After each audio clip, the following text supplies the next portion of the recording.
नमस्कार साथियों, शुरू करते हैं उपन्यास का अगला भाग। यदि आपको पसंद आए तो प्लीज़ सुने और सब्सक्राइब करें। पीए फ़ोन करके जैसे ही आया, केशव दास ने उसे अपने पास बुला लिया। बगल में बिठाकर उसे एक कागज़ पेंसिल पकड़ा दी और कुछ नोट कराने लगा। एक छोटा मोटा दफ्तर खोल दिया। वह हम सभी को ऐसे दिखा रहा था जैसे कोई बाकी वह 24 घंटे वाला सरकारी अफसर है। केशव दास के बैठते ही हम सब भी इधर उधर बैठ गए। जब कमिश्नर आए तो सब खड़े हो गए। केशव दास नहीं खड़ा हुआ। भीतर भीतर कमिश्नर के महत्व पर भुना भी जा रहा था, गरम तवे पर चने की तरह चटर पटर। खाना शुरू हुआ। भीड़ कमिश्नर के इर्द गिर्द थी। सब चापलूसी का कोई टुकड़ा पुष्पम समर्प्यामी की शैली में कमिश्नर पर चढ़ाने को उत्सुक। हम जैसे एक दो पियक्कड़ कतरा रहे थे कि मुंह खोला और कमिश्नर के बच्चे को बास आ गई तो बेटा गए काम से। इसलिए हम केशव दास की तरफ बढ़ गए। उसे घेरकर उस पर न जाने क्या क्या थोपते रहे। नाटक, साहित्य, राजनीति, अंतर्राष्ट्रीय स्थिति, यहाँ तक कि जो हमने इम्तिहानों की तैयारी में जनरल नॉलेज की रटंत की थी वह सब उसी पर उड़ेल देने पर उतारू थे। मुझमें और मेरे दोस्त सिन्हा में एक तरह की होड़ छिड़ गई केशव दास को प्रभावित करने की। एक खत्म न कर पाता तो दूसरा चल पड़ता। उस वक्त उसे सांस लेना भी मुश्किल पड़ रहा होगा। वह चुपचाप अपनी प्लेट पर झुका हुआ मुर्गे की टांग चूसता होता, कान हमारी तरफ। केशव दास मूड में आ गया था। खाना शुरू होने की वजह से हमारी बचकाना हरकतों में मजा ले रहा था।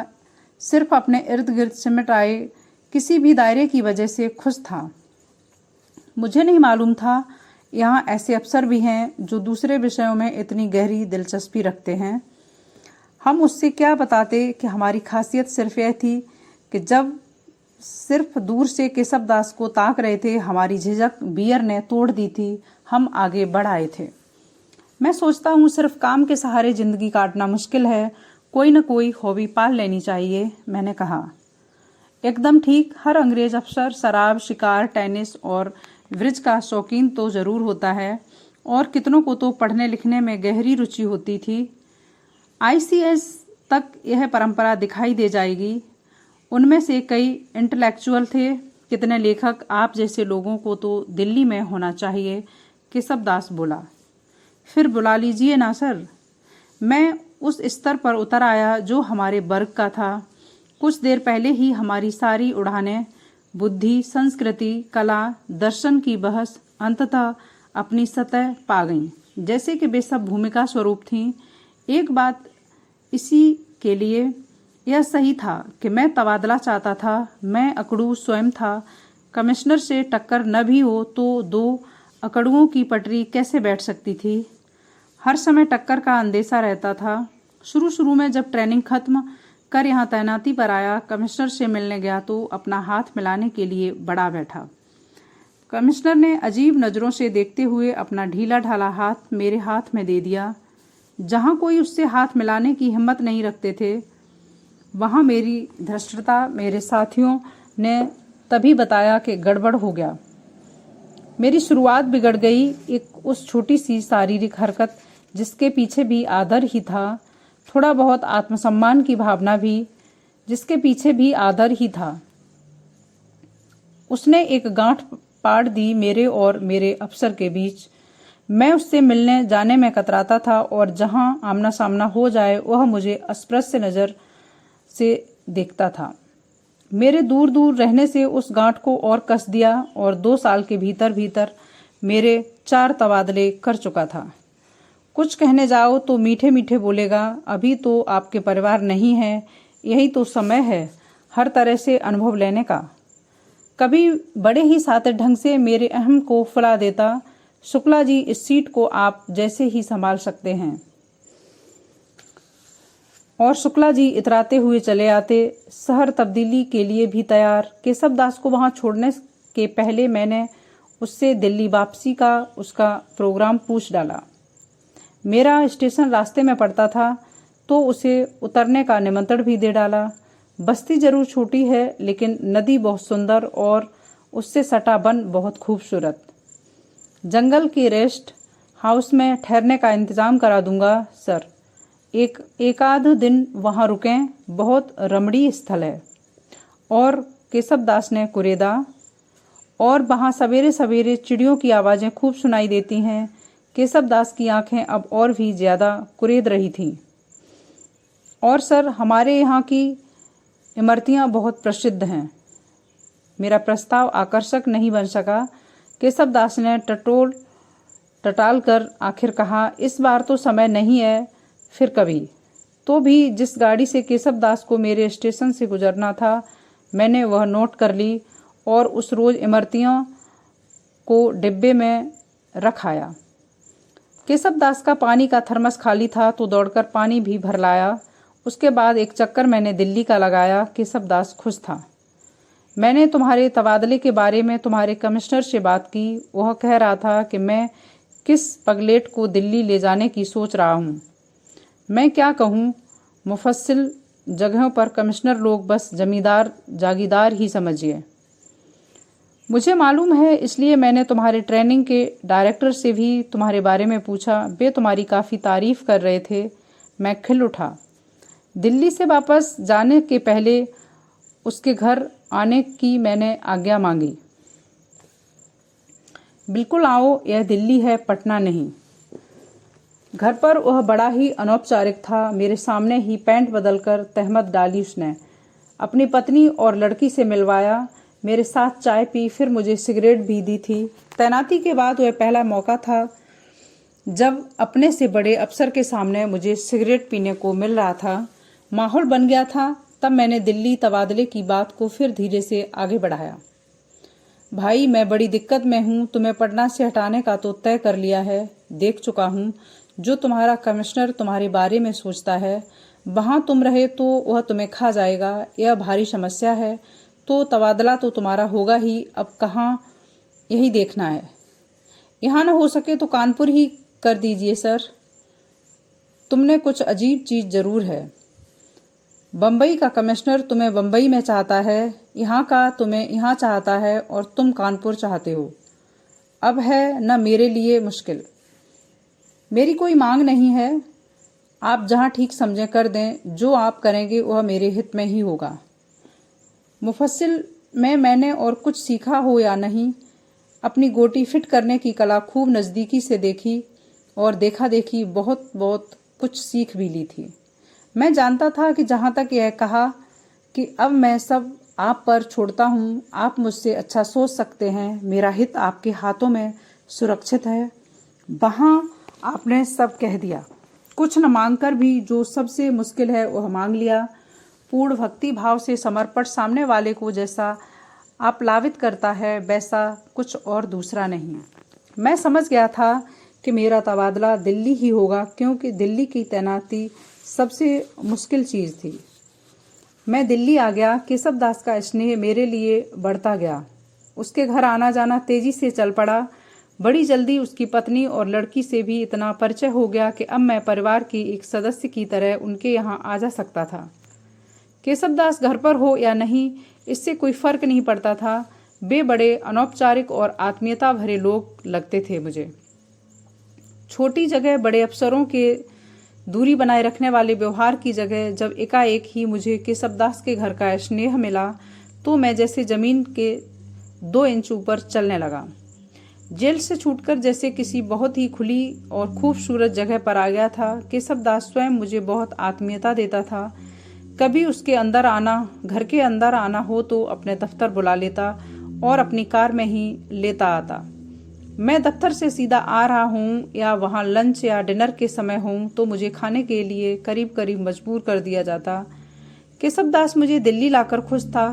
दफ्तर के माहौल को मैं भी उसमें संभल रहा था। दिल्ली के सांस्कृतिक परिवेश में मेरा कितना परिचय हो रहा है, इस सब में उसे खासी दिलचस्पी रहती थी। वह हमेशा इस संबंध में कुछ न कुछ पूछता और अपनी तरफ से सलाह देता रहता था। रचना के दफ्तर में भवक कर मैं जो कह गया उसे लेकर मुझे खासा पश्चाताप था। अपना उस कदर आक्रांत हो उठना ठेठ बेवकूफ़ी थी, क्योंकि रचना से अब न मेरा कोई संबंध था और न होने वाला ही दिखता था। संभावनाएं यदि बनाई भी जा सकती थीं तो अब मेरी रुचि कच्ची ही थी, क्योंकि वह जिस किस्म का संबंध बनता वह मुझे कोई खास सुख पहुंचाने वाला नहीं दिखता था। अब वह इतनी सुंदर भी नहीं थी कि किसी पागलपन की शुरुआत सोची जाए। फिर भी केशव दास पर उस तरह चोट करना एक ऐसी बेवकूफ़ी थी जो बहुत कुछ जरूरी हो गई थी। उसे करके मेरे अहम को सुकून हुआ था, पर उस सुकून के पीछे एक खास किस्म की वितृष्णा भी चली आई थी। वितृष्णा स्वयं से कि मैं नौकरी पेशा होकर भी अपने भले बुरे का नहीं सोच सकता। केशव दास कुछ नुकसान करे या न करे, अपने बुरे का नहीं सोच सकता। केशव दास कुछ नुकसान करे या न करे, उस तरह के व्यवहार से मैंने एक क्षण में ही वह सब भर भरा कर गिरा दिया। जो रेसा रेसा बनाया था, शायद उसके यहाँ आना जाना भी बंद हो जाए। मैं अब उससे किसी मदद की अपेक्षा नहीं कर सकता था। मैंने उसे भीतर नहीं, काफी मुलायम जगह पर आहत किया होगा। क्या बातों को धोया जा सकता है कपड़ों की तरह? मैं ऐसा चाहता था। केशव दास की पत्नी के आग्रह पर उसकी लड़की रेशमा की कंपटीशन की तैयारी में मदद करने लगा था। जब कब मैं वह जारी रखने की सोचता था। मैं 4-5 दिनों में ही उसके यहाँ गया होगा। दिल्ली शहर का वह इलाका जहाँ केशव दास का घर है मुझे अच्छा लगता है। इतनी शांति इस शहर में शायद ही कहीं और हो। खास तौर से रात में यहाँ की साफ सड़कों पर बिछा सन्नाटा, शांति मन पर आहिस्ता आहिस्ता उतरती है। मुझे इलाहाबाद की जॉर्ज टाउन की सड़कें याद आती हैं। फिर अपने यूनिवर्सिटी के दिनों में पहुंच जाता हूँ। जीवन के लिए वही उत्साह, भीतर उठती वही प्यार की लहरें, इधर उधर से गुजरते वक्त दिमाग पर एक निहायत मुलायम झिल्ली तैरती होती। केशव दास था, ड्राइंग रूम में बैठा था। लगा कि वह न मिलता तो बेहतर था, क्योंकि उसे देखते ही भीतर से सारी कोमलता जैसे झुर्रा गई। उसके पास कोई एक और बैठा था। मैं नमस्ते करके एक अलग कुर्सी पर चुपचाप बैठ गया। अमूमन मैं ऐसे में कदम अंदर चला जाता, पर उस दिन की बची खुची खार समझिए कि मैं औपचारिक संकोच में पड़ गया। मेरे अंदर का आत्मविश्वास मर चुका था। वह अपनी पत्नी या बेटी को लेकर भी मेरे बारे में किसी गलतफहमी का शिकार हो सकता था। मिसेज केशव दास हैं क्या? मैंने बातों के बीच में कहीं मौका लगाकर पूछ डाला। मैं जताना चाहता था कि सिर्फ रेशमा के लिए आया था और जल्दी खिसकने की भी सोचता था। हाँ हैं, सिर्फ 2 शब्द। केशव दास फिर सामने वाले व्यक्ति से बातें करने में व्यस्त हो गया। उसकी रुखाई मुझे अच्छी नहीं लगी। वह मुझे भी भीतर से कह सकता था, पत्नी या अपनी लड़की को बैठे बैठे खबर कर सकता था। कम से कम वह नौकर को आवाज़ तो दे ही सकता था। उसने मेरा परिचय भी सामने बैठे व्यक्ति को नहीं कराया। कुल मिलाकर उसका व्यवहार ऐसा लगा जैसा वह मास्टर को दिया जाता है जो उसके छोटे लड़के को पढ़ाने आता है। निश्चय ही मैं वह नहीं था। मैंने छोटा महसूस किया खुद को। उसी तरह कुछ देर और रहता तो शायद मैं चले जाने की सोचने लगता, वैसे ही रूखे रूखे, ताकि उसे भी एक सीख मिलती। पर मैंने उसके पास पड़े पैकेट से एक सिगरेट निकालकर सुलगा ली। इससे मुझमें कुछ आत्मविश्वास आया। मैं एक टांग पर दूसरी टांग रखकर पीछे आराम से टिककर बैठ गया और कस लेने लगा। मिसेज केशव दास थोड़ी देर में आ गईं और स्टूल खिसकाकर मेरे पास ही बैठ गईं। उन्होंने शायद मुझे भीतर से देख लिया था। मुझे अच्छा लगा। वे खूबसूरत रही होंगी, एक जमाने की मशहूर एक्ट्रेस सी। और कश्मीरी गोरा रंग और साफ सुथरे नक्श अब भी उनके चेहरे पर चमकते थे। बेशक अब उम्र हो गई थी। उनकी लड़की रेशमा ही अब 20-21 की हो रही थी। उम्र के बावजूद वे सुंदर दिखती थीं। Hello, how are you? ठीक हूँ, आप कहिए। वे मुस्कराईं। इतने दिनों नहीं आ पाया। बड़ी तबीयत थी आपसे मिलने की, बातें करने की। आप जैसे सुनने वाले कम ही मिलते हैं।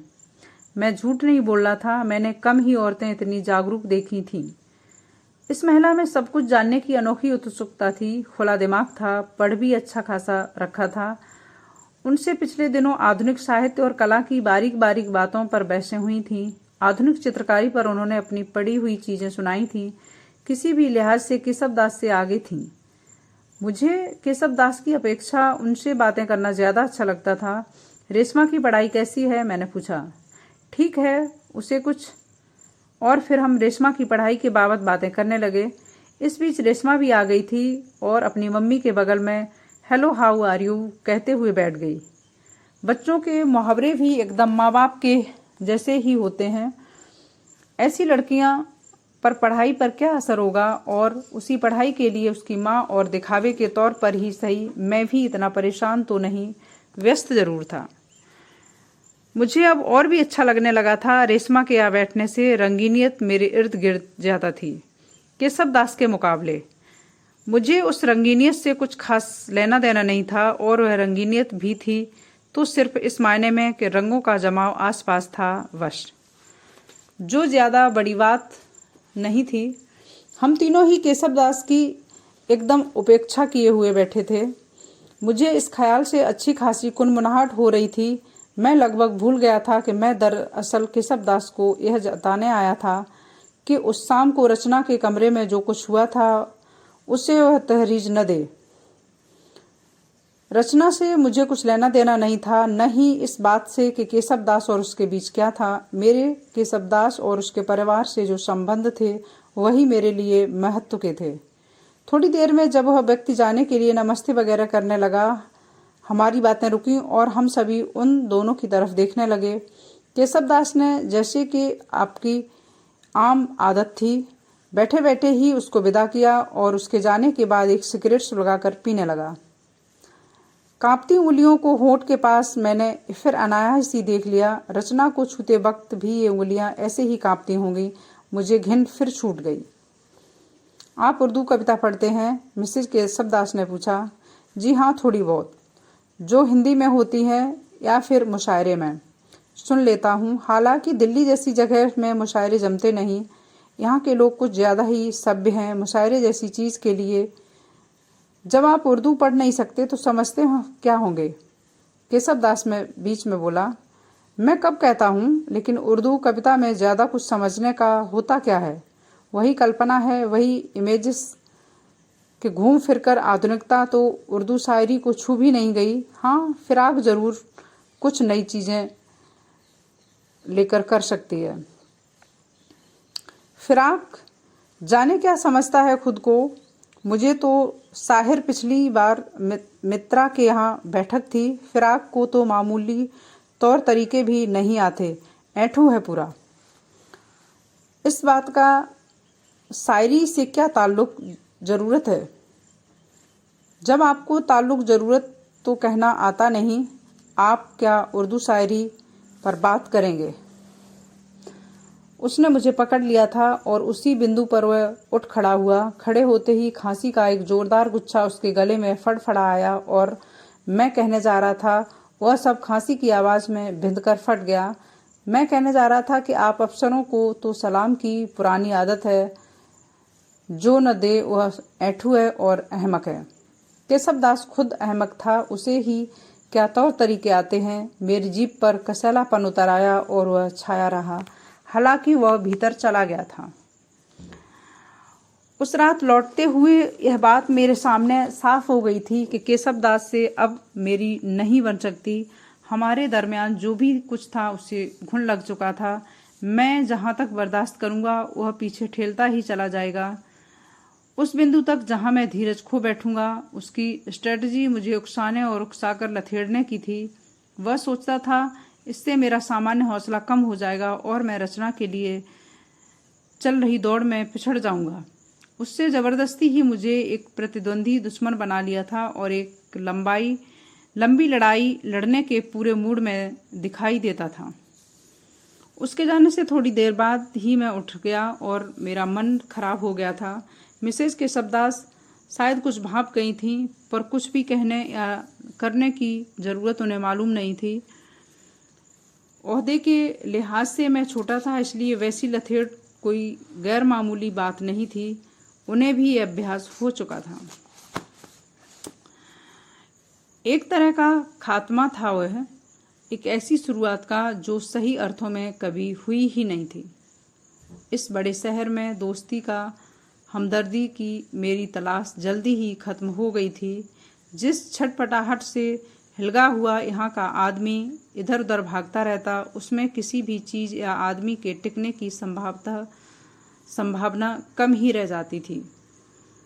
फिर हमारे वर्ग में तो और भी, यहाँ सिर्फ पद या पदों की श्रेणियाँ आदमी नहीं, अवर सचिव, उप सचिव, संयुक्त सचिव, अतिरिक्त सचिव, सचिव, नीचे वाली श्रेणी बहुत हुआ अपने ठीक ऊपरी वाली के साथ उठ बैठ सकती थी। अवर सचिव के सामाजिक स्तर पर संबंध संयुक्त सचिव और सचिव से होना नामुमकिन है। यह मैं अपने आने के कुछ महीनों में ही समझ चुका था। केशव दास से और भी ऐसी मित्रता या ऐसी किसी बात का प्रश्न ही नहीं उठता था, क्योंकि निभाना, बर्दाश्त करना, ऐसा कुछ जो भी होना था एक तरफा मेरी तरफ से ही होना था। अपनी तरफ से वह छुट्टा था, जो जी चाहे करे, सोचे या कह डाले, इसलिए कि वह मेरे लिए मूल्यवान या महत्व का, जब परिवार में उसके लिए कुछ नहीं था, इस बात को हम दोनों ही जानते थे। वह पहले से ही और मैं समझने लगा था धीरे धीरे। तब मुझे आए दिल्ली में 1 महीना ही हुआ था, काम शुरू कर चुका था कि एक दिन केशव दास का फोन आया। कहिए, दिल्ली में जम गए क्या आप? धीरे धीरे कोशिश कर रहा हूँ, आप तो जानते ही हैं। मेरे एक मित्र हैं श्री, ये आपसे कल 11 बजे मिलेंगे, जरा इनकी समस्या को देख लीजिएगा। और उसने फोन रख दिया। मैं उन सज्जन से मिलने की तारीख या समय तय करूं, यह सुविधा भी केशव दास ने मुझे नहीं दी थी। अगले रोज जो उसके दोस्त आए, वे भी केशव दास जैसे ही अधिकार के स्वर में अपने काम के बारे में बात करते गए। यह काम है और इस तरह से होना चाहिए। मुझे लगा मैं जनसाधारण से नहीं, अपने ऊपर के अफसर से बात कर रहा हूँ। वह एकदम फौजी शैली में मुझे आदेश दे रहा है। मुझे यहाँ भी दिखाई दे गया कि अगर मैंने यह काम किया तो केशव दास के दोस्त के लिए रास्ता साफ हो जाएगा और भविष्य में वह बगैर केशव दास के फोन कराए सीधा मुझ तक आकर अपने आदेश दिया करेगा। केशव दास को कुछ खबर भी न हुआ करेगी। बातों बातों में उसने यह भी बता दिया कि केशव दास के घर वह क्या क्या सामान पहुंचाया करता है, जिसमें अंग्रेजी शराब की बोतलें भी शामिल थीं। जो आदमी ऐसे हर जगह बोलता फिरता है, वह मेरे लिए तो खतरनाक था ही, केशव दास के लिए भी था। मैंने एक चुस्त अफसर बनने की कोशिश में न केवल उन महाशय का काम नहीं किया, उनसे अगली बार से काफ़ी सूखे सूखे पेश आने लगा। यह भी सोचा था कि केशव दास के हितैषी की तरह उसे आगाह करूंगा कि ऐसे लोगों की मित्रता उसके अपने लिए भी खतरनाक है। यह मौका केशव दास ने मुझे नहीं दिया। उसने जब पूछा और मैंने सारी बात बताने की कोशिश की तो उसने एक जुमले में उसे कुचलकर रख दिया। मुझे सिर्फ यह जानकारी चाहिए कि उसका काम हुआ या नहीं, तस्फील नहीं। और उसने खुद को दूसरे काम में उलझा लिया था। बाद में मैंने भी सोचा कि कौन कैसा आदमी है, किसके प्रति उसकी कैसी बनती बिगड़ती है। ऐसी बात मुझ जैसों के लिए थी, केशव दास के लिए नहीं, जिनकी नौकरी में 5-6 साल ही बाकी थे। उसे यहाँ पहुंचकर अब कैरियर का या प्रतिष्ठा की क्या चिंता। उसके दृष्टिकोण से देखने पर इसमें भी एक तर्क नजर आया कि वह चुन चुनकर अपने आदमी दिल्ली में लाकर बैठाए। वे अगर काम नहीं करेंगे तो फिर उसके आदमी कहाँ से हुए और उनका यहाँ लाना भी बेकार गया। आखिरी बात यह भी दिखाई दे गई कि नौकरी के इन शेष वर्षों में वह जो कमाई कर सके वह भी कर डालने की सोचता होगा। यह वह हम जैसे इंसानों की मार्फत कर सकेगा। मुझ जैसे लोग बेकार थे उसके लिए। अब वह मुझे कमिश्नर की तरह पगलेट ही मानने पर आ रहा होगा। कुल मिलाकर मुझे संतोष था कि छुटकारे का संतोष। एक बार और उसके यहाँ जाऊंगा, रेशमा से अपनी किताबें नोट्स लेने, और वह उसके इम्तिहान के बाद भी कर सकता था। एक दिन केशव दास एकाएक मेरी ही तरफ आ निकला। मैं बाहर के पूरी इमारत के लिए जो लॉन था वहाँ घास पर बैठा धूप सेक रहा था। साथ में एक आध कोई और भी थे। हल्की फुल्की बातें हो रही थीं। उसने अपनी कार मेरे ही सामने उस इमारत के अंदर की सड़क पर रोकी और हॉर्न देकर मुझे बुलाया। मैं काफ़ी तेज़ी से उठा और उसके पास लगभग भागता चला गया। आदतन। आपके यहाँ मिसेज केशव दास आई हैं क्या? नहीं तो। अच्छा। मुझे एक सतही अचकचाहट हुई। कहीं मिसेज केशव दास भाग तो नहीं गई? अनबन तो होती ही होगी, खास तौर से उस जैसे व्यक्ति के साथ किसी की भी होगी। पर वह हैरान नहीं दिखता था। मुझसे भी ज़्यादा वह जानता होगा। इस उम्र में कोई कहाँ जाएगा। मैं जल्दी ही निश्चिंत हो गया। मैं यहाँ 1 घंटे से बैठा हूँ, इधर से तो गुजरी नहीं। वैसे एक बार और देख लेता हूँ। वह कार बंद कर मेरे साथ साथ ऊपर आया। मिसेज केशव दास नहीं आई थी। ताज्जुब है, उन्हें यहीं मिलना था। हम एक लंच पर जाने वाले थे। तो बैठिए, कॉफ़ी पीजिए, आती होंगी। नहीं थैंक्स। अच्छा, वो मिसेज शर्मा किधर रहती हैं? कहीं वहाँ न बैठी हों? उसने बाहर निकलते हुए कुछ इस तरह कहा जैसे चलते चलते कुछ याद आ गया हो। चलिए वहाँ भी देख लेते हैं। मिसेज शर्मा उन औरतों में से थीं जिनमें शादी के बाद एक नया व्यक्तित्व स्फुटित होता है। वह भी ट्रेनिंग कॉलेज में कुछ दिनों के लिए हमारे साथ थीं। एक भारी भरकम लड़की, हमेशा हंसती रहती। कमरे में हमेशा हीटर जलता रहता, कोई आ जाए, चाय पी जाए। यूं रंग उसका गोरा था, नाक नक्श भी अच्छे खासे थे, पर अपने भारीपन की वजह से उपेक्षित ही रहती थी। और इसीलिए जब उसकी शादी हो गई, उसने शादी को, उसके पीछे की हर बात को इतनी गंभीरता से लिया कि अब वह हर समय मुंह बनाए ही रहती थी। और गंभीर लोग फिर रिजर्व तो आपसे आप हो ही जाते हैं। वह उसी इमारत की 3री मंजिल में रहती थी। उसने भी दरवाज़ा खोला। उसने गाउन डाल रखा था और हमेशा की तरह गहरी लिपस्टिक उसके होठों पर थी। गाउन के ऊपरी खोल से उसकी पुष्ट छातियों की मांसलता झलकती थी। मोटी औरतों का यह हिस्सा जरूर काफ़ी आकर्षक होता है, मैंने सोचा। केशव दास को देखकर वह मुस्कुराई। इसने क्या जवाब दिया, क्या किया, यह मैं देख न पाया। मिसेज शर्मा से काफ़ी दिनों बाद मिल रहा था, इतने पास से। उसे कुछ गौर से देखने में व्यस्त था। फिलहाल आइए आइए, इन्हें आपके फ्लैट का नंबर नहीं मालूम था। मैं अपने आने की सफाई देकर चलने को हुआ। अरे अरे, आप कहाँ जाते हैं, बैठिए ना, मिसेज शर्मा आग्रह के करीब करीब चीखीं। इधर से गुजर रहा था तो सोचा होता चलूं, केशव दास बोला। वह सोफे पर पसर गया। मैं भी सामने बैठ गया। मुझे लॉन की धूप याद आ रही थी। मिसेज शर्मा ने अंदर से खाना सा कुछ लाकर मेज पर बिछा दिया। चाय का तो वक्त नहीं, आपने खाना नहीं खाया होगा, वह केशव दास से ही पूछ रही थी। मैं वहाँ सिर्फ एक पुछल्ला था। मिस्टर शर्मा आज ही आने वाले हैं, इसलिए मैं बाजार गई थी सामान खरीदने। सिर्फ अपने लिए तो कुछ भी बनाने में बड़ा आलस आता है, मुझे ज़रूरत भी नहीं खाने की। वह कुछ हंसी और ताना बात को वह हंसी धोती चली गई।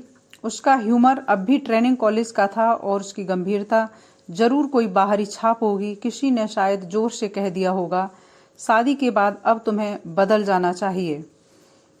हफ्ते में 4 दिन उन्हें बाहर रहना पड़ता है। कहाँ कहाँ जाते हैं, केशव दास ने पूछा। ज़्यादातर चंडीगढ़, अंबाला, पटियाला, कभी कभी जालंधर, अमृतसर भी। मुझे तो बड़ा अकेला लगता है, यह हॉस्टल न होता तो रह भी नहीं पाती। तो कोई कंपनी कर लीजिए।